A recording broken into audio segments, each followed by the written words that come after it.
Prime Minister Alan Chastain's comments follow the outright rejection of the project by members of the National Trust at a meeting held last Saturday. Over 300 people attended that meeting. Chastain says it's not up to the National Trust to decide on the investment and that a decision has already been taken.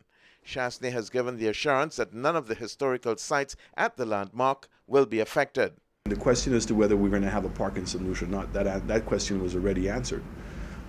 I know for many years, in fact, when I was in my private life, my father was part of a group to be able to bring a dolphin park here. And what they couldn't find was a location. I encouraged the developers when they told me that they were having the feasibility of doing the park at Anjabet would be difficult, to look at Pigeon Island.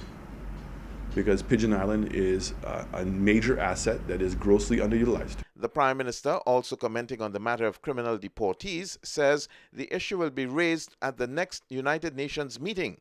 He called on regional governments to stand collectively on the issue. Many Caribbean countries are bracing themselves for the influx of criminal deportees, and St. Lucia is no exception. And I think it's sufficiently a big enough issue now that as we open up borders or have opened up borders, that this is one of the fallouts. And maybe it's something that we had not all anticipated, because everybody likes to think of things from a positive perspective rather than a negative perspective.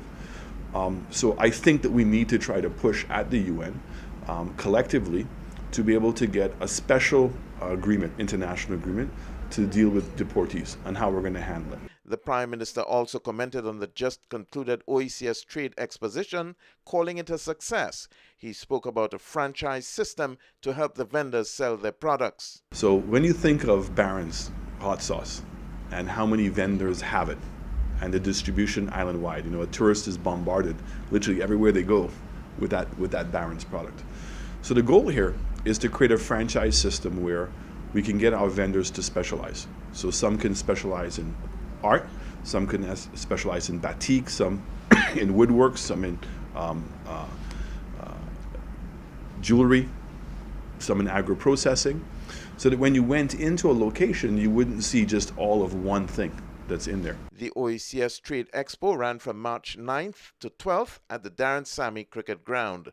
For the DBS News World, I am Don Nicholas.